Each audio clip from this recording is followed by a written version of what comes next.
Okay. Good evening. Good evening. I'm Cecil Giscombe. I teach poetry in the English department here, and please allow me to welcome you and to thank you for coming to the reading this evening by Keston Sutherland, the 2013 Roberta C. Holloway poet.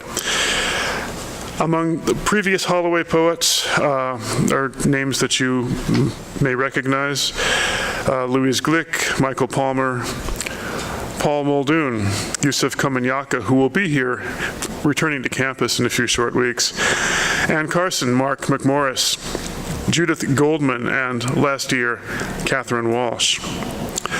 Next year's Holloway poet will be Ed Roberson, and he will be here during the fall of 2014.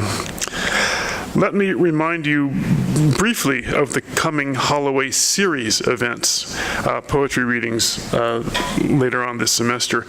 A tribute to the late Seamus Heaney this coming Tuesday. Readings by Alice Notley on the 10th of October, Yusuf Komunyakaa on the 17th, and Tyrone Williams on the 21st of November. I will invite you to like us on Facebook. Keston is the current Holloway poet. This lectureship came into existence in 1981 through a bequest given to the English department as part of the estate of Roberta C. Holloway, who received her bachelor's degree in English with honors from UC Berkeley in 1923 and her PhD in English from here in 1945. Roberta Holloway's bequest went this way. As a poet, and in due course one with a PhD in English, it was her lifelong ambition to teach, even if only briefly, at her alma mater, UC Berkeley. This opportunity did not come to her. She spent her teaching career at San Jose State. But as she reached the end of her life, she decided rather generously to make such an opportunity possible for other poets. She left what was at the time a fair amount of money to UC Berkeley's English department as a bequest to be devoted to bringing a poet for a semester to Berkeley to teach and enjoy the creative and intellectual culture of the English department's literary community. As required by the terms of the bequest, the committee supervising the lectureship was chaired by Josephine Miles for as long as she was an active faculty member. Josephine Miles died in 1985. She was the first woman to be tenured in Berkeley's English department, and she was a nationally recognized and much honored poet whose work has now achieved canonical status in the history of 20th century American poetry.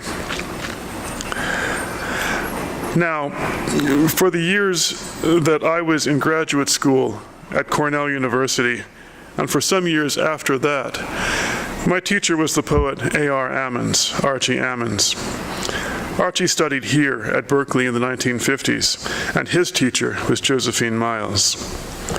After he left Berkeley and returned to the East Coast, where he worked in the biological glass industry in New Jersey, this before coming to teach at Cornell, they continued to have contact. They wrote to each other. This correspondence connected Archie to the world of poetry and provided a productive tension for him because the letters from Josephine Miles were at once generous and challenging and open-ended. She wrote to him in 1955, "You know, my own judgment of your poetry is that it's wonderful at times, with a lot of ceremonial and obscure dross, but moments of nonchalant wise and humorous insight. Now, who is to say you could have one without the other?" They challenged each other. She wrote him that his work was darned good on infinity, but that she'd like to read him on a glass factory or on New Jersey. Archie, in a 1959 letter, characterized her work to her as beautiful, mystical verse, which you think is so cussed concrete. I'm going to read a poem by Josephine Miles called Find. Diligent in the burnt fields above the sea, the boy searches for what? Sticks, cans. He walks like a rider the rough and stumpy ground, and finds all morning, while the sun travels to crest a blooming fullness of day, just one ant-paced spike, rusted. Says the boy with relish, poison. Often at night his fears have told him these dooms to find in the hills, and his heart lightens to find them there, in fact, black as intended, but small enough. I will yield the podium to Geoffrey G. O'Brien, who will introduce Keston Sutherland. Geoffrey.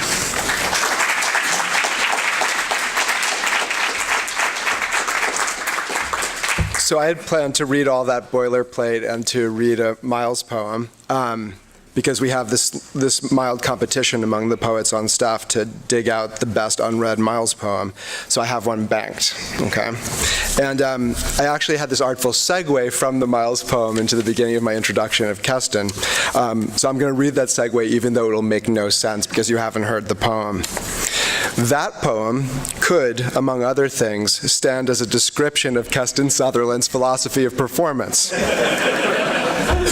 Our poet tonight will have our attention because of his intense, ecstatic, furious, abject, stately, jerry-rigged, ferocious, sore, cried-out efforts at undistraction. Obviously, some of those terms were in the poem. A biographical note before I begin talking about the body of the verse. Keston Sutherland is the author of Antifreeze, The Rictus Flag, Neutrality, Neocosis, Hot White Andy, Stress Position, The Stats on Infinity, and other books of poems. His most recent book is a suite of 5 long odes, the Odes to TL61P. His book on Marx and Poetics, Stupefaction, was published by Seagull in 2011, and many essays and articles on Marx and on the poetics of the critique of political economy have appeared before and since. His work has been translated into many languages, including French, German, Greek, Chinese, and Czech, and I think Finnish too, actually. He was for over 10 years the editor of the Journal of Neo-Pre-Raphaelite Totalitarian Theory and Poetics, Quid.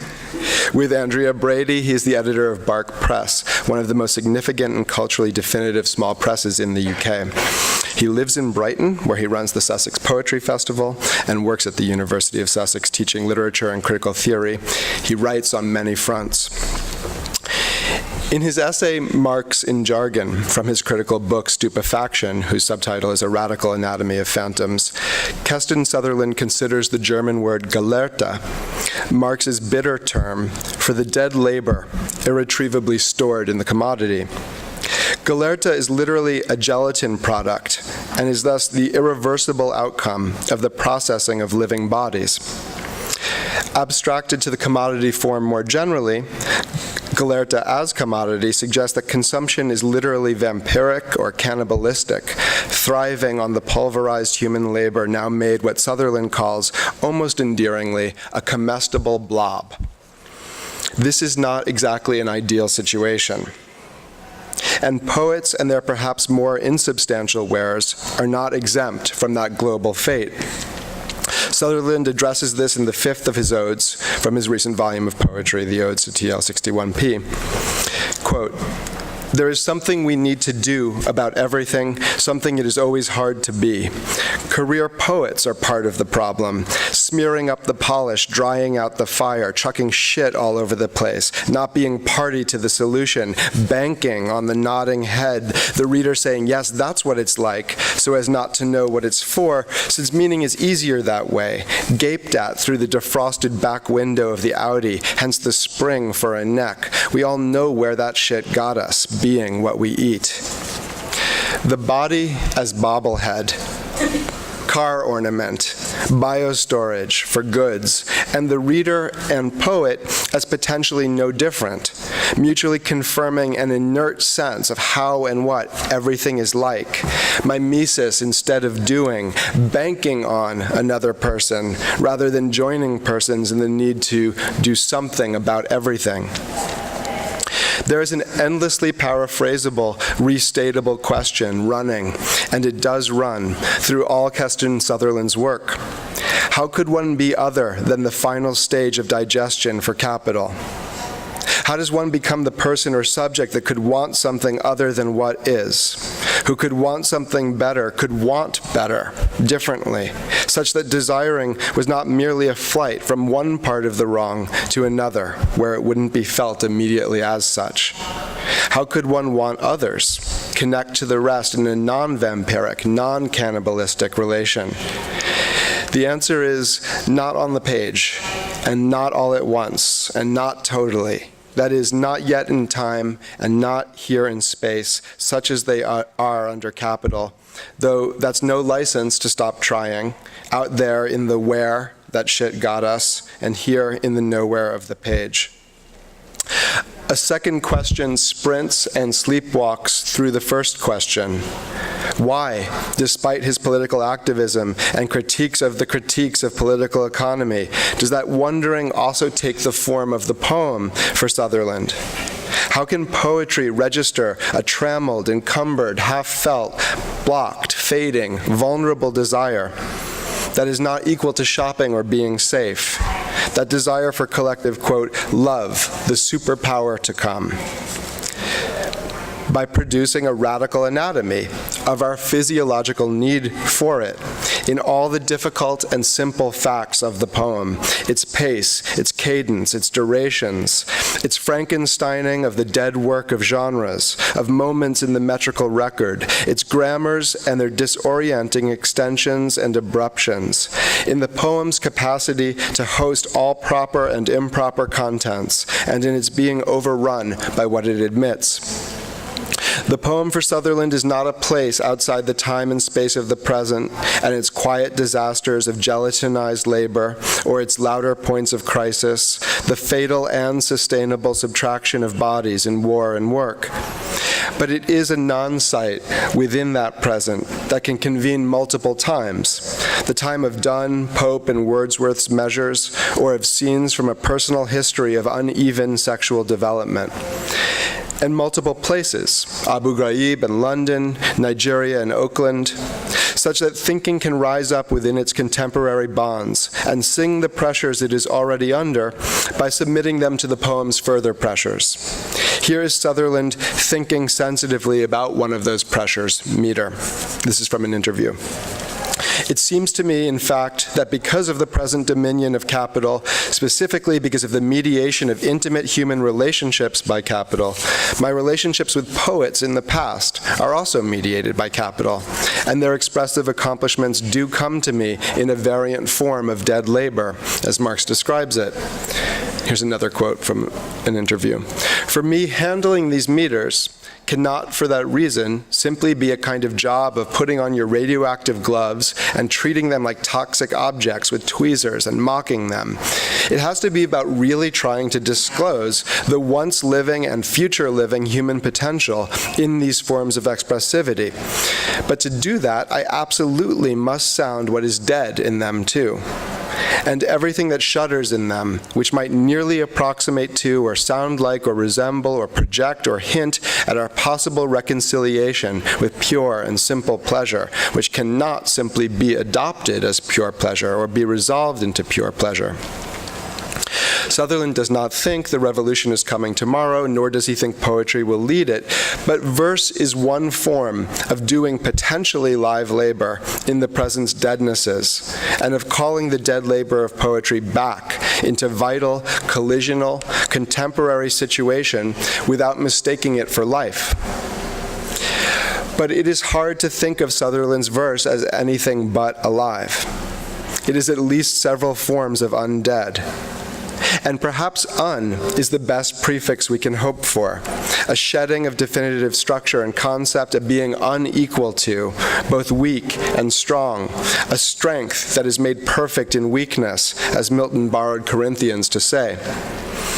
The poet and critic Simon Jarvis has talked about the of genre in Sutherland's odes. where the poet pressurizes prose until it contracts from the inert page width into chosen column and into metrical passages that are perfect or extrametrical or sub, and where he also embeds absurdly perfect rhyming tetrameter, though still in prose, and passes out of prose into quatrains and so on. Jarvis has called this work both unprose and unverse. But what those uns mean is that Sutherland combines the genres of dead labor without reducing them to a comestible blob. The odes are beautifully unpalatable, and the final product, unlike gelatin, could be rearticulated back into some of its component parts and scenes from history. Here's the unprose, unverse beginning of part 2 of the second ode. As sure as any air must spread, the cost of any breathing head, thrilled out to cold perfection, released from its protection, to keep our estimates so rough that each can lean in close enough to bind onto the other free, and blind to her obscurity, so every paralysis condemns to cost analysis, terminable or not the same live instrument of breath and blame. I'm over-accenting the rhyming tetrameter of this prose, not merely so you can hear it, but so you can hear how cold and imperfect the unverse of the cold perfection there is. Here Sutherland is playing off Pope's claim to have versified Donne's metrical irregularities, but it requires the nodding head of that bobble-headed reader to release perfection into every one of its 4 possible syllables, much as every will be forced to take 3. Or we could refuse such perfection rather than have it be released like a car or apartment and maintain current pronunciation at meter's expense. But the main thing here is neither of those determinate and determining choices, but how Sutherland releases the dead labor of several past moments of versification into, quote, a rough estimate of the present, where both choices live, so that each can, quote, bind on to the other free, bound and unbound within, quote, the live instrument of breath and blame that the poem is. All of this unarrestable versification also happening in a field of unprose. This is not Galerta exactly, the irreversible undifferentiation of material labor, but the rediscernible history of metrical regulation and variation and its wars, set among meters dissolves elsewhere in the poems into full arrhythmia and punishing prose parataxis as we move across the full sweep of the book, in poems that try to find the ode living inside all dead code.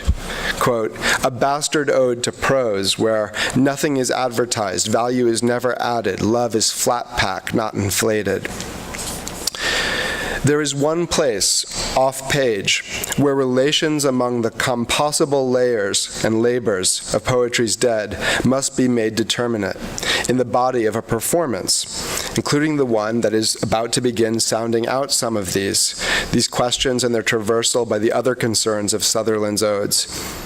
These concerns include a relentless auto-inquisition of the author's weaknesses and temptations, a saying forth of that which is most embarrassing to say, most inappropriately necessary, an insistence on sexual joy and political fury, satires of the languages of advertisement and product code, of job description, of the police, newspeak, and so on, but also of poetry, all converging at what Sutherland calls, quote, the horizon of my poetry, which attempts to, quote, express with the maximum conceivable and livable pressure an absolutely imperative need for the comprehensive revolutionary transformation of human experience and relations.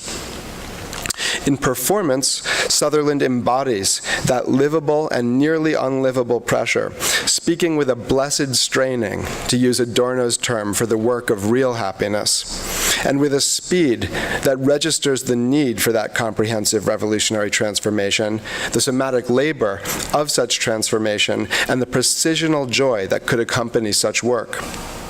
That work is not yet fully here, but the poetry is, and about to re-arrive. Please join me in welcoming the set of collective forces that for tonight we will call Keston Sutherland.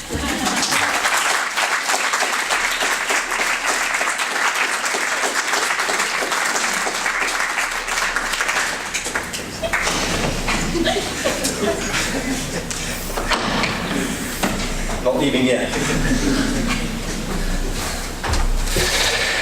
I can proudly announce that as of this evening, I recant my neo-pre-Raphaelite totalitarianism and will, before all of you, in humility and in shame, embrace gloriously instead post-neo-pre-Raphaelite totalitarianism, which drags us one end closer to history.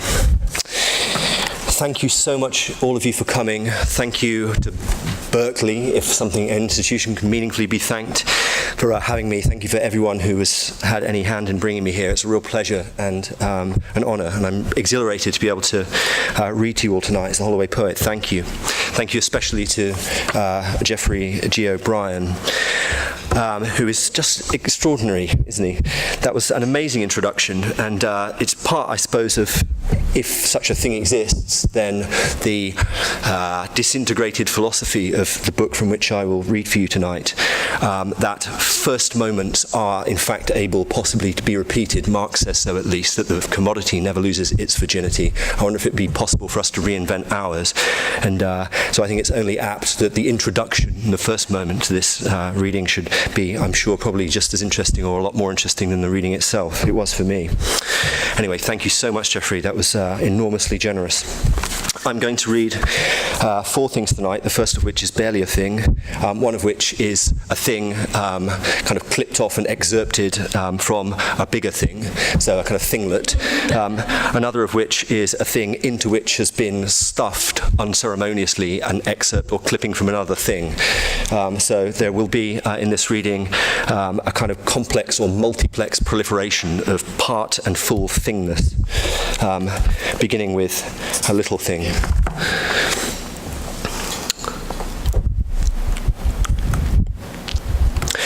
I remember wanting to go to bed with myself, my bed in particular, so that I could do anything I wanted to do, all to myself, since I knew everything I would want doing to me, and who would do what. I alone would come in both my mouths.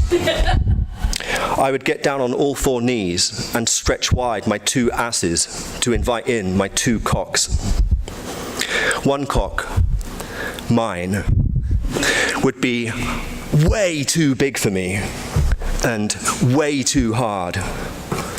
The other, also mine, is antithetical to magnitude, harder than 1,000 base teeth. I would put it in my mouth, force me.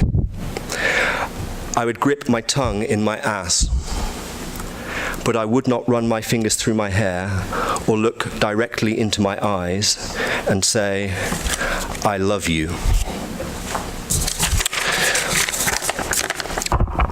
Sentimental soliloquy. Whereas in predictable adverts, those for legal aid, flirtation leading to imaginary sex, mortgages, paid work, frozen and hot foods, the ones for value, the ingemination in liquid discriminators lashed up in the blood flower blossoming to the choral echo on repeat of inimitable brighter sex's void, feels enjoyable, stretches no further than reality, that miserable sensation not conformable to human skin, the darker coercion to spend that truly wants connection is neither pictorial, graphic, musical, nor in any other technical sense sensible for slaves, drifting about at the Gallery Cafe, tucked up in iron and plastic shanties, open for anyone with his finger already pulled out who is entitled by freedom to stitch them up and rip them off and take their values and pump them in and out, tear them up and down, not too hard, sculpting a canyon in the brain called Kabuli bereavement, but is at last altogether conceptual, an indefectible deletion of the disobedient subject, no need for fingers, a way of recapitalizing the exhaustions of options while making money, a lot, what is more, taking for a spreadsheet of wonders the options of 19th century French visual art, conceptual options disinfected of their political violence and boiled down to increments of pseudo-aberrant progress and discovery, as if to say, fuck, ah, or fuck Le Grand grand chef de l'international. And fuck all chefs. Revamp options of the inmates of the ledge after realism, whose expedience for us is to scuttle 50 years ahead of us so that we can be told to catch up by Brian Geisin. A management motivation strategy long familiar to short-lived workers. Fuck the crab-ass ideational impecunities of a comité de vigilance. Fuck its pittance, its shitty nitpicking. Our terms of reference are catching up with a post-communard prestidigitation in the shadow of synthetic impossibility. Options distinct from those of the Bakari or Igbo, or unreassigned women who want to abolish brothels, or mistakenly circumcised teenage girls, or unmistakenly circumcised teenage girls with slapped asses in their pants down in the craters of Afghanistan, where there is no first lady, no origin of fame, not her concept, where what one of the Goncourts called a thorough bleeding has postponed the women's revolution, knowing that you can't do X anymore on account of its having been done in X by X, or protesting that X cannot be done because X did it as an advert for X in X, since something must be protested to keep up our appearances, or dismissing X as a derisory derivative of X that is also derivative of the also derisory erstwhile derivative X, itself now impossible, compiling the representative prescriptions to generalize under a heading, X, a certificate of cognitive absenteeism made provocative by its association with the goals of tolerance, solidarity, contingency, intersubjectivity, and irony, and the last contact with art is in knowing well, explaining well, and generalizing well X, the transcendent inhibition, equal for hedonics to the quantity of titillation resistant at first to premature conglomeration with the boredom of the New York, Berkeley, London, Appalachian rich, and their proxies in persona propria, the asset portfolio managers who know a good concept. You don't need to culminate in a dump of gore in the Rue Ramponneau to get into the White House, or to the disgust conceded by ex-admirers, smirking a zero sum that swells right up to the blatant moon, the whole whoring of outer space that is not known unless it first be tried, and is not there, not real, not sensible, the assumption being that more or less all intellectuals are, or could be prevailed on, to play act the subspecies of patron who is adamantly besotted to the last-ditch fringe of lip, marrow, hot-taut skin, sexual grin or bunghole with a fantasy that she is willing to pay for adverts never to happen, exist, go on, or be there at all, for life insurance, favourable mention, shopping apps and genital extensions, protuberances of the ordinary surplus stationed behind the origine des détournements, they take place at least, that she will be willing to pay for adverts not to happen, not to exist, not to go on, not to take place, and not to be there, roughly through the nose, with a credit card. In this bastard ode to prose, there are already none for free, because nothing is advertised in here. Value is never added. Love is flat packed, not inflated. The eye is already on Venus. And the point is to rip open a new market in user nixing perniciously specific pictorial, graphic, cinematic, natural, or musical irritations. Anything that requires a subject making detail look radical, or work, many of them not nearly pornographic enough. Children, most egregiously, way too impossible, loosely crammed with skulls and nerves you don't want to scoop out. No breasts, convincingly unrealistic because always the most permanent breasts in the world. Conceptual, promoted, other options for game-changing having eloped to the grave with Manet, leaving nothing to barricade except the stomach and the chimney. Therefore the chimney is barricaded up, though the irritations are such as you are perfectly unwilling to prove your willingness to endure because you can afford not to and therefore justifiably do not. Why should you? Lick your trembling image on the shining tips of pins, which is the basis of any politics that is healthy, on the basis of not being emotional, not masochistic, not deeply crying in art, but imagining a radically expanded field where the materiality of the page, the atomization of words, and the shattering of meaning were done so thoroughly that there could be no work left to do in this vein. A bottom line blithely struck through the capitalist artery, where being left to do is grounded in the surplus of Gelehrte it projects, and in our entitlement to it. Irritations such as, not only the adverts themselves, or the debatable darkness of the human overlay, but the millions of brilliantly unimaginable lives their profits pay for, the little dependence of the advertising executives, not all of them spoiled, a few of them possibly starving, still learning to speak, dreaming of their pocket money for their pets, and vice versa, not yet conceptual, but still desiring, whose redaction from the love summary famously means that you can kiss goodbye to universalism, you can forget it, the numbers don't add up, life is not on your side, so you do, and at the same time, fuck emptiness up, which is not there, and a place to find your way back in, or you do and you don't, as with death, which is not happening at all, not existing, not going on, not taking place, or not being there, while also inconclusively there and all but completely happening, all but going on again in the region of comprehensively existing, and being there the while so much and so hard that you are not even for a second bound to split for conceptual infinity while first being reconstituted into the second before it, even a split speck of you not there, like this. It's never really my practice to explain poems in advance, and I'm not going to explain this one either, but I think it would make for a more interesting experience for people if I could at least provide a few coordinates, since I don't expect that everyone will know about the event which this poem addresses. This is the beginning of Ode to TL61P2. The event which it directly addresses happened on 26th of March 2011, and that's stated in the poem.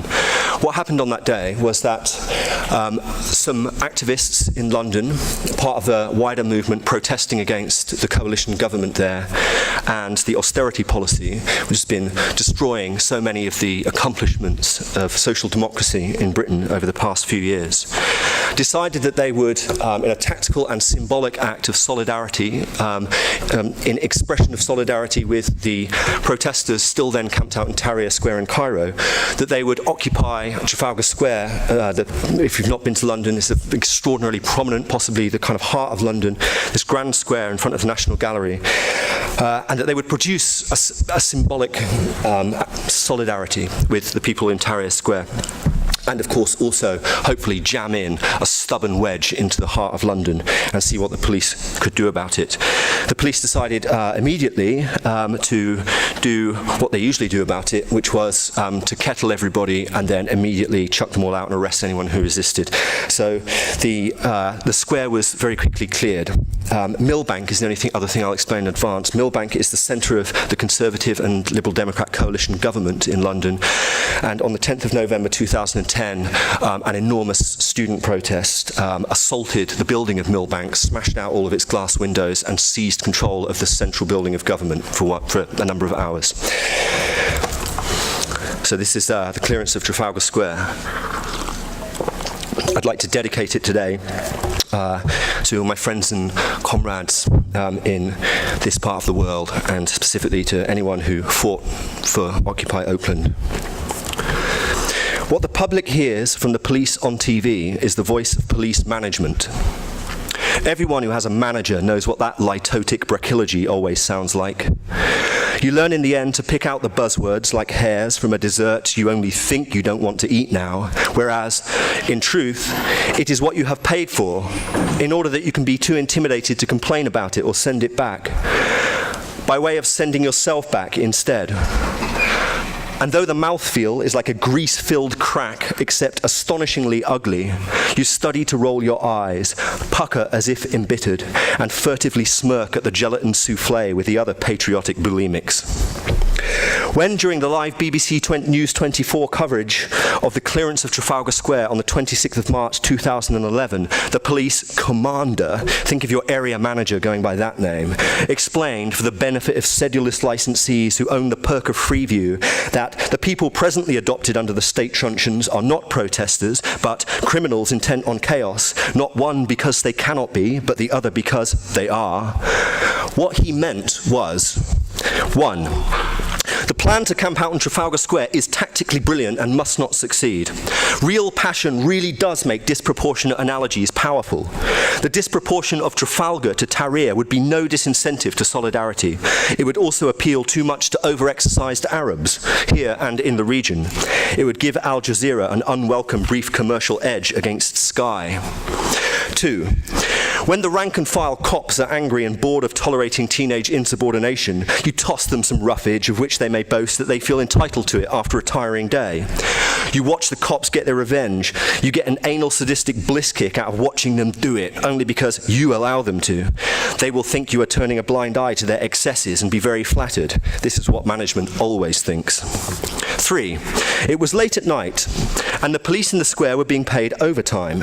The bit of extra cash for its members would slow the impetus of the police union, which would be a welcome window of opportunity for the managers' paid fortunes, which are, however, already diminishing because of high inflation, to dilate on our frontline cuts. In any case, in spite of the rampant inflation of everything that is, owing to whatever is now the meaning for our avarice, of which fit readers, though few, will be pleased to remember that Athenaeus colourfully remarked in his De Sophistae that it hopes to drag Pluto out the bowels of the earth. 4. The windows at Millbank are not yet fixed. You are strangulatingly disentangled from the tiny body you barely knew would ever come at all, and pressed into a mucky adult clay you know will come every day at the flick of your switch whenever you command it. This is exactly the condition I used to avoid, which I thought was impossible as poetry or as anything that is the meaning I am desperate for, yet now it is the only one that I make work hard. 5. Whatever manoeuvres in repression we fund in the short term will prove invaluable in the event of actual revolution. After the menacing from Blair Gibbs, the head of crime and justice at the Policy Exchange, who said in response to the disclosure that police overtime payments went up by 29% between 2002 and 2006, that overtime payments for the police have, quote, spiraled out of control, we can suggest that the case for overtime for the police is implicit in the need to be prepared in case the revolution should come at night. The clearance of this square is a practical demonstration of the inadvisability of imposing restrictions on police overtime payments. 6. A modest spike in public fear would begin to compensate Rupert Murdoch for the embarrassment we caused him right at the very sensitive moment when he and British Culture Minister Jeremy Hunt were trying to consolidate his control of the British media, when it was revealed in the press that we had hushed up the phone hacking under Andy Coulson at the News of the World. A good stimulus to petty bourgeois paranoia is always best delivered at the 11th hour, albeit at some inconvenience to the editorial staff, because the stimulus is naturally more potent the more convincingly the hooligans can be shown to have taken things too far and gone on too long. And in the case of a painstakingly slow containment operation still in progress when the news coverage ends for the night, they will have no choice but unarguably to have done just that. This is another natural basis for ring-fencing police overtime payments. 7. It will be an exquisite additional goad to Gaddafi and Mubarak to make them watch the police of their enemy doing with geometrical impunity what the police of Benghazi and Cairo weren't allowed to do. In some small measure, it will help convince the Chinese that the pressure we exert on them in public over human rights really is just for the purposes of domestic political propaganda back home, which may yet lead to a thawing of relations between Vodafone and China Mobile. It sets a good example to the Irish, whose need for Spartan repressions in fulfillment of the terms of the massive loan we the British obliged them to accept from us could surely be made the basis for a new international market in police consultancy right there on the ground in a bona fide tax haven. 8. Given the currently high profile of the Yvonne Fletcher murder, and in view of their being asked to dismantle a strategic analogy with what may as well be the Middle East as a whole, it may be possible for the clearance team of cops to hallucinate that they are avenging the Corps by truncheoning the Libyans. Whether the team really does have that hallucination or not is arguably immaterial, since for our part it need not be true, in order that we may enjoy the irony of imagining that of course it is, or laughing benevolently at the thought that the team might really be wrestling with spectral Libyans. The hooligans, meanwhile, can be allowed to achieve one part of their programme, namely that they turn into spectral Libyans when you remind them of the repressibility of their jouissance. These meanings are not yet all equivalent. Some do that better than others. If you stop and think about it, it might contribute to the pacification of the fascist English Defence League, who can be expected to get a real kick out of seeing a bunch of pampered socialist Islamophiles compressed into a cameo of the herd, which they obstinately refuse to acknowledge exists and does run politics, which may mean less budgetary nightmares for management colleagues in Luton. The meanings are not less articulated for ending up unnumbered. After all, accumulation is about finally not remembering what meaning you are on, or not caring. But not caring turns out to be a treacherous attitude, best done on the sly, because all your care is radiant. Know your fucking enemy. I'm now going to read Ode to TL61P 5. TL61P, in case anybody both doesn't know and would like to know, which is assuming a lot, is the product ordering code for a now obsolete Hotpoint tumble dryer door hinge replacement mechanism, which one night, which night was it? One night, I conceived I ought to make the recipient of this sequence of suite of 5 odes. And I suppose Ode 5 begins by wrestling with that choice a little. This is the last poem that I read, and it's the longest one, and it will take us to the end. So here goes. Ode to TL61P 5. I stupidly broke the catch. I slammed the door shut and the catch encased in the door is now broken. The catch inside the rim is fine, and if I lodge a spoon in there, it continues to function. But obviously then the door isn't closed. I'm having a nightmare finding a replacement door. I have managed to take the door off, but I can't seem to get the door apart to remove the catch itself. A liquid sieve was slicked on, mock extinct. The grating is a waste grown empty, ground up in the missing cogs. The ultimate multifacets grow facetiously immortal, for who knows well, it isn't. She wants more than that, and so should you. Please, as if gradually, read all the notes on your coding notice. It's good to know the worst. It's good to know it's only that. Perturbation theory leads to an expression for the desired solution in terms of a formal power series in some small parameter that quantifies the deviation from the exactly solvable problem. Love can be trusted not to fade, as also faded out to trust. Devour the wind that just washes over you. Its meaning is its filling. Your reflection in glass blown into the shape of your face to accommodate its progressive jutting. Cracks appear in your shambolic argumentative scream learnt fresh from orgasming, a rondo to oblivion, d'exécution transcendante. Excess levity leads to an unblessed strain injury for the dozen or so marketing executive secretly pretending to get really good at free improvisation. They're out back. Whatever the fuck that thought is, get it back. Commissioning variations on your theme. The screen blinks, Yeeman for cubist. Get it back. Mortality is scrambled to the précis of our meaning, to make life comprehensively succinct. The immutable is better than the mutable. The inviolable is better than the violable. And the incorruptible is better than the corruptible. Look at teeth, or Africa, or Wales. Look at yourself. You don't need to be Dante. I go onto the mound. It is snowing a bit. The fence at the corner is obscurely associated with being loved and doing the creosoting for a meagre sum, which I think is a lot, but is also a way of rounding into the street with your feeling of disappointment. Twigs scratch and knock on it, later redone in local colour. People are dragging back the sled. On the top, the snow is packed onto the muddy grass, oddly hard by all those feet. That is the efficiency of feet. People go down the mound. In the summer, when the snow was gone under the mud, I went there with David and ended up agreeing to be the one who was fucked, so long as I did not have to be the one who would fuck back. And I put myself on my hands and knees with my pants down, in front of him, facing away. I felt myself become a whole.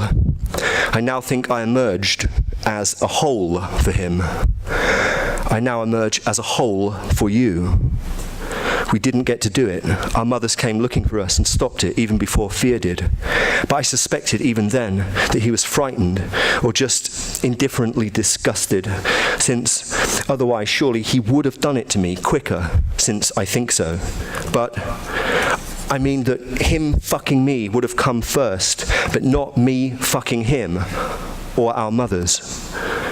We should have made our mothers come too late. I heard that he told people about it and I was angry because I was ashamed at having again capitulated to secrecy. Secrecy was my enemy, like God engrossed in someone else. In the caravan in his garden, I tried pressing him to agree to one last fuck without touching with his father figure, who was a man I now give a cartoon nose, white skin, a beard, and idly established was 40. I'm colouring in his hair. It's brown. It wasn't love, but it hurt and left me complex. I am a real hole for you, not a barely noticeable flimsy crack. David had a stupid way of laughing and a fucking ugly blush. Hastened defections. I swapped stickers with him and went on to exchange my motorbike for Christian's tank, an agreement which my father unhappily retorted was a sort of extortion from infancy, but which made me sexually delight in having given away more than I had got back, for the delight was secret. I made my sister wear the fantasy lieutenant shirt with the felt-tip arrows pinned to the collar to propitiate invasion, nylon for insignia. I lay under a cushion and asked her to jump on my head. She did. I like Roxette. I like Elite and cocoa butter on carrots. The 10th of November 2010. The police smack the people in Merrion Row, doing their jobs justice. At Millbank, the windows are booted down, voiding reinforcement. The government boys look set to make our solvency heroic. Their genitals in plaster deck the halls like power drills. You walk from the Strand to Nelson, left at the corner into Whitehall. The police are instructed to ingratiate camera persons by ignoring them. The technique is borrowed right from the top. Tolerance of poverty is its paradigm. You film them and they film you. Synergy by right. Because the universe has been outmaneuvered, individuals flourish. To put away your childish things, cut the arts first. Say in the prophylactic tone of establishment sarcasm, what chance for debt reduction against the sheer nobility of sentiment? If there will be a revolution in the UK, it will require the army. War will continue either way, sugared by truth or not. Love is not the unswerving professional bias of police dogs. It has to be made from scratch at the first indication of its possibility. The French have their avantage acquis, as we in turn have ours. À peine rentrés les lampions, voilà que tombent les bons. If we don't fight now, the super rich will harden into sultans. Deeply and truly, fuck them, one-way receptacles. At the corner of Parliament Square, the teenagers are standing on bus shelters. They are shouting for what they believe and feeling what you never will. Think of the anger you waste on gifts that might be used on money. Masturbation is not love, it's betrayal of the workers. You can see the predisposition to moderate success in politics in the features of Aaron Porter, his flexible physiognomy. The thought of sex with him doesn't occur to the majority of his union delegates. That's what makes him perfect for redefining compromise. The wall of glass smashed in looks like what Wordsworth saw in the flint windbreaker lying on the empty floor. To be a shard of broken glass shining like life. Psychosis as the mirror of your dreams, or justice. A cop with a freshly bandaged face is the punctum of the coverage. Her wide eyes make fear emblematic, glint on film intensely. At Sussex, they grab them and chuck them down the slope to be arrested. At the bottom of the slope, the women on minimum wage count the minutes of grind. I'm far from knowing what to do about any of this or after it, but so long as my blood is attached to the world that I live for by its motion, I create this pledge in utter solemnity. I will never deny it, but burst to make its love for everyone shower from my heart. The West Irish had nothing but tiny scraps of land with a cabin, a pig and some potatoes, but Belfast and Dublin had England. Love gets saner, stained into the glass. All countries must work together towards a mutual resolution of currency imbalances or risk war, says the Governor of the Bank of England, tasked with making the genital stage of Godzilla inevitable. But he is right. It's the answer Jesus would give if pressed. The severance will yet amount to minus sweet fuck all. Your job is to go to that orgy and to experience maximum anxiety, just write and see what happens. It's not a joke to say that you learn from that, except you decline. Synergize to social fact, surplus grout of the myriad equivalents. At the source, I is, or screaming, am the consummated Islamabad dispatches rolled into a prolegomena to an epigram. Smoke that shit. Yes! Passion swings both ways, unfixed to be enlarged, hungry for the majority of the earth. Robert's penis is a surprise. In my tent, it is more pink than I am. I am more red or purple or brown. I had guessed, startling me, but I sucked it anyway, not to go back. I think it was an excruciation to him and a probably morally significant embarrassment because he never used it against me when I started punching his face in on the couch that my mother pissed herself on. Get it back! Why did I do that? Smacking around with my childish fist, deepening our wishes, blunting life in him and me, or smack that minuscule namely boy who merely described to me that my fantasy car for sale to him could be given wheels when I wanted my fantasy car for sale to him to be flat and just glide. The Victorian English had their more innocent green zones in India from which to perorate on the superiority of peace for trade. Indiscreet to go slaughtering around all over the place like the Russians via the French, and in any case very likely more overheads to redemption. If sex is the price for that, be it what you may. After all, sex disappears anyway. Remembering nothing at all the right moments is difficult. So much of the rest of your time is exchanged for the lot. Since poverty porn is the price of its spiritual opposite. What you get up to, you pay for. Come later. Strikes are impossible unless you are quorate. Don't be a speck and froth through the roof. Proudhon concealed that inflation is theft by being too famous about property. You are keeping it real. You are keeping it real. According to the definition of truth, adequatio rei et intellectus, harmony depends on you being no better than a load of fucking things. There is no end to it. Only at the end is the absolute ever what it is in truth. Get what back? Meanwhile, regular people like us get impatient, adopt silence as compensation for their virtue in waiting for it, which I cannot do, and so am angry to think about, though I'm not obliged to think about it, and I'm not obliged to be angry either. Compassion should be balanced and sustainable like growth, not more balanced and more sustainable. Public sector workers will not solve your problem because they are net tax consumers. What you need is for people without any exposure to universalism to create the wealth. Wealth tastes better like that anyhow, less like Asian fusion. The dream is finally to have no need of money of our own, like the government. But there is nothing to finalize. If you can't stymie their manipulations, you can settle for monitoring their surplus. But either way, they're all the same. They leave you in the end for a Stärke-Dasein. A huge rope of blood the width of a golf bag falls out of his eye when you shoot into him. You are an heroic soldier. The kindness I have enjoyed has been more unusually beautiful from Hindus than from Christians, and weirder. The very idea of a virgin birth is a slander against my sex, and yours too, whatever that is, whoever you are beside me. Our tribute to the world is our desire, nothing else. Salam! Giddy detestation of senior liquidity managers, strong aversion to strategy consultants, deep disgust at lead auditors, growing impatience with industry relations directors, spasmodic shrinking from financial modelers, rational fear of property loss adjusters, slight suspicion of corporate accountants, psychedelic distrust of branch compliance officers, agitated antipathy for growth managers, ancient nausea at contract administrators, dinky distaste for equity client service heads, labile abomination of senior enterprise application architects, melodramatic dread of heads of international payments, cute dismay over dispute consulting vice presidents, cocky chagrin at directors of pricing strategy, wholesome horror of reporting and valuations accountants, inevitable irritation with fund controllers, mawkish mortification by renewals project finance associates, happy hostility to high yield analysts, untakeable misgivings over multi-billion-dollar special situation fund junior analysts, smart dislike of debt finance associates, rambunctious loathing of fertilizer traders, shitty animosity for corporate finance generalists, implacable deprecation of fund placement relationship managers,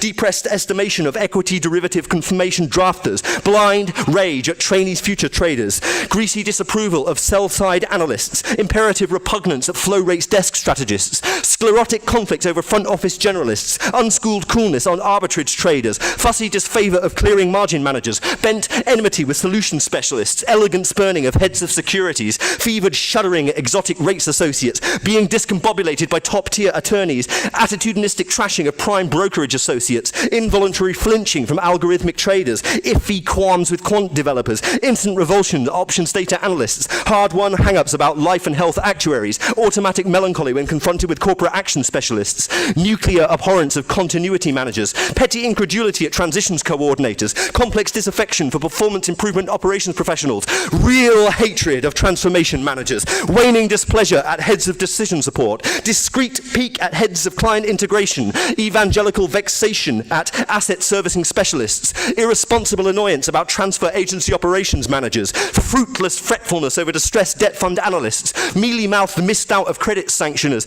overdue animus for debt markets writers, harrowed disbelief at credit partners, plangent repudiation of restructuring reporters, grueling denial of structured credit surveillance analysts, necrotic mockery of assurance managers, and irredeemable illness of disposition toward regulatory affairs consultants getting social housing, down to the last unfuckable man. The last unfuckable man means that you don't really want the communism you say you want.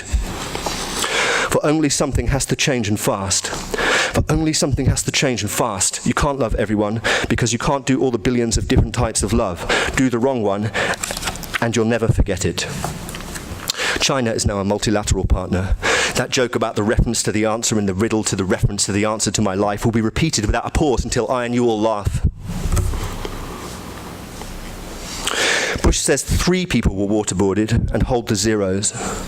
Our text today is maintain physical integrity, but 100 times funnier, and therefore 101 times funnier, and therefore billions of times funnier, and hereafter infinitely more funny because stupefying at a compound growth rate too big to fail. There is something we need to do about everything. Something is always hard to be.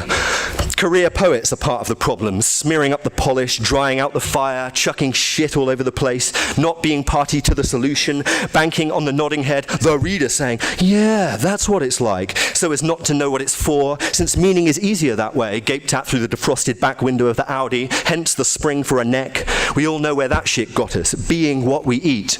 The British have become snobs. They don't want to be security guards, always getting the night shifts at KFC, illegally married to sewage technicians, subject to racist abuse, which intelligent politicians learned they must not be seen on camera to regard as bigotry. The immigrants are real because they do. The immigrants say, I am more realistic than you, but at least you listen. The European Union ones are the mainstream, the non-European Union ones are the avant-garde. The real cause of massive growth in the size of the state was fighting major wars. The majority public sector is the wages of justice for crushing the fascists. Kissing softly round the true hole cut out of sanity, the eyes I crossed out in a fantasy shine right through. To burn out the profounder hole, resolved to being dead, to love complaining in your head, in your soul. Our meaning is not an indulgence, or capital all our blood, distorting like a seed to bud in vengeance. Our representatives will crush their lungs up like a piston. The cheese Lenin grates his fist on your toothbrush, which I take for a sex toy. Friction conceptually bleeds into agony. The fire feeds its fiction. The faces are all safely tucked in balls of knotted dream. Make the mystery face scream, or get fucked. What in either case they sing, only as they go back to block up the thing you go mad needing. Reconciliation with your mother on top of Spinozistic macroeconomics. What's that intractable thing you did? Splitting to the eye, whose camera will zoom in. You're meant to brood. Fuck wish fulfillment. The light of truth to life, back at wavering blackout bypass. Possibility is apocryphal impossibility. Neither is the best.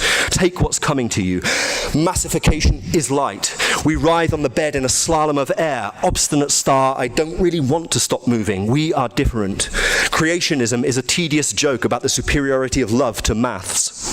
In compensation, I don't know what I am for all my only life. So what? When you first start waiting, the vertical limit is everything left to define, but it fills up. Mouth of the galaxy. Beauty scratches your tongue out. Floating behind the disguise is a chewed-off thread of elastic. Impersonated, love absconds to scapegoat paradise. Smile out a window, shimmering under tenderness, sex, and rage. The vertical limit is past the unlimited average in the everything aisle.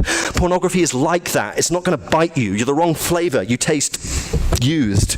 Learn to barely smile at it. Induce your dispersal in objects. The value of objects begins in you, is human originality. Humanity consists in making everything unsustainable by definition. The objects, this, or this, and this, Racine air, blackmail of irides, a spat sun shot of testosterone, the open fridge, stars, seduction, old cool moons of saliva, Norman Lamont's, pick anything, FEMA, Visa, Pewter, ANC regional chairperson, Dixon Mazimala, not your average mind bleed, nothing but the slops, run away into the pallid indefinite darkness, who burn up in it. The limit of radiance is secrecy, but it is no secret that Anglo-Irish wanted to pay out 40 million euros in bonuses, or that it is possible to be either savage or civil about it.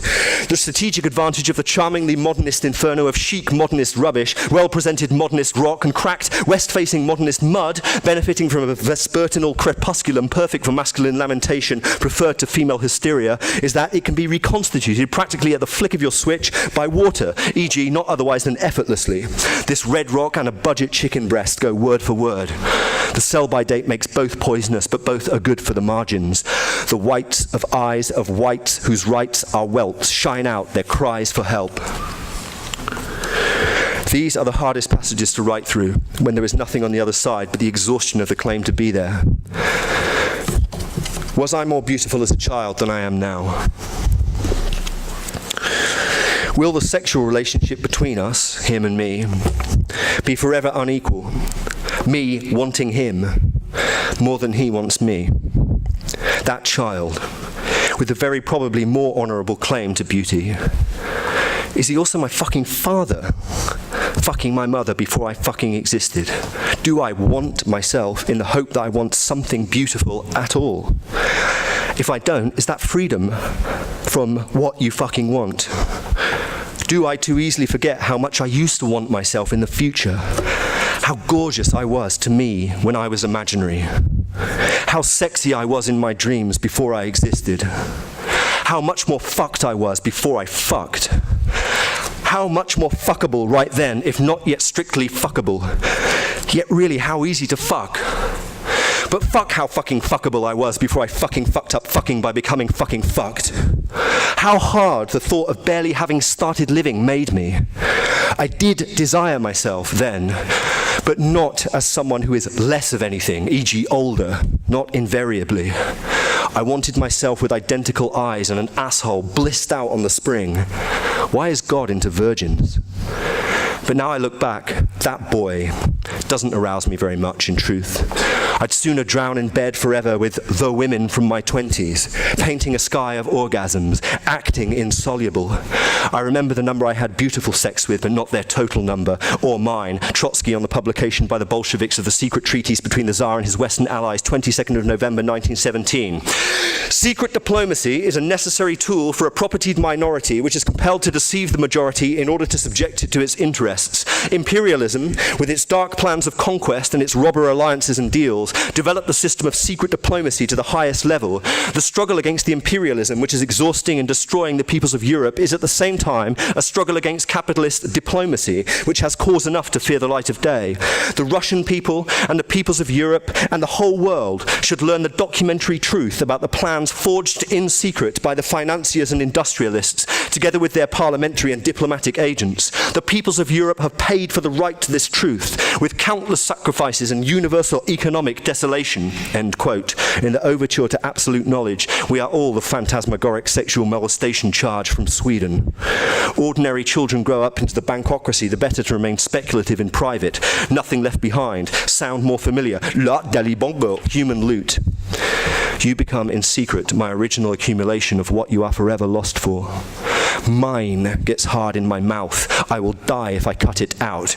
You are mine, and become in the open my prodigal frittering of what you are left. What I am is narrow, left, gems to glue and shun in iron, to flurry on the air, now breathed on very far away. But not your genitals or eyes, both shining in the same way from joy as you shut and shape me to infinity. Oh, love, I am forever not yet dying. This is my secret. I am the reason that is always left to say, the torment which is its necessity. Mine means that impossible clinging on. Men of Athens, in all things fiscal, you shall henceforth be too superstitious. What you are now is not lost, but forever reshelved. The workers, boo! Who said what? See now that I am he. The memories that run ahead pronounce the prospect dead. You see that now. Behind whose cyst a sycophantic skeleton shoves love up, an inarticulate cretin. Count me up and down. Gently, too rapid. The dark is on secondment in our flesh, burning at the limit of our light.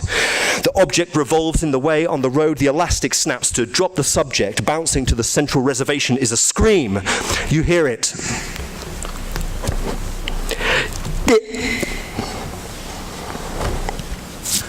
Hearing. In. Since the frame is loose, it buzzes, which is so grating on the ear, stitched up on rebooted muses, auscultated away in fear. There is no room alive inside my life for shit or milk to fill, but what you sabotage or hide in dreams, replied the windowsill. However, that may be bullshit. Not being maternal is free, flowing away to our credit jurisdiction of secrecy. As in reality you trust the flea clause paradis fiscal inserts to make the children lust infinitely to age et al. But the US Treasury blocks the Libyan 30 billion, liberating the flesh from shocks to profit in palliation. so that there are both stops and starts computed again and again, in homage to the sister arts of universal love and pain. Marx said, the Greeks are normal children. Not that you can eat their fingers or love everything in the wrong way or patently rip off their infinity. Your infinity is the irreversible backlash. Burnt milk can't be sucked too hard. Cold milk won't go down. But the rest, that will be forever, the final cut, ultimate budget, deceptively simple twists on the similes of eschatology, checkouts, etc. The last page of Aeschylus, Aslan's come. Aslan's come. TL61P, a giant asshole with fire extinguishers for teeth. I fly from fads in attitude to my eternal gratitude. Träges Kartoffelblut, human to the end. You are a dead end. You are a dead end. The Danny Boy incident. Bid for dreams by stretching is natural, cleaning your teeth is moral too. Blinded by the bright idea you had to see your living through. In battered cod, the probing tongue is flattered at the oil bone. What effort to survive beyond the filleting for me? It's the same with Palestinian corpses on BBC News. Don't worry too much if you don't get absolutely all the off the when you first start. The idea at the beginning is just to get some. You started it.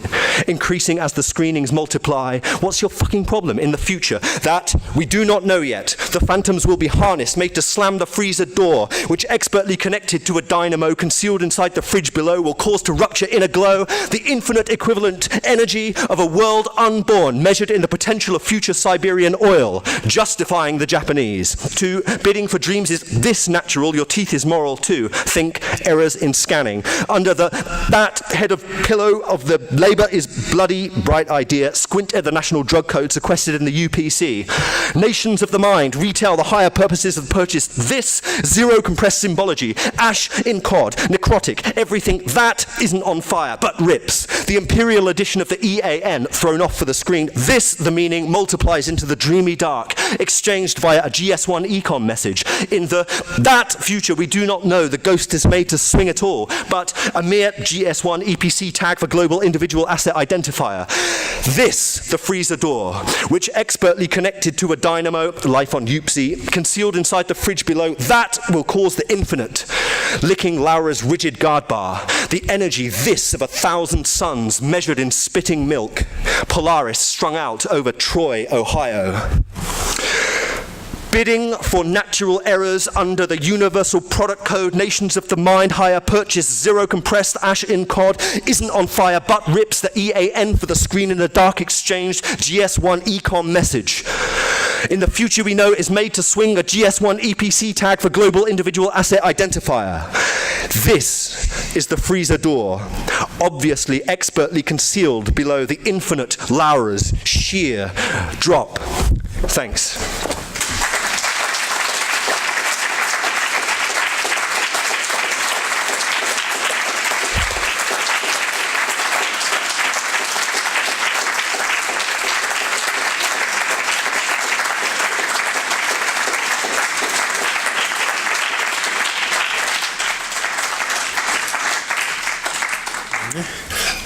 Thank you for coming.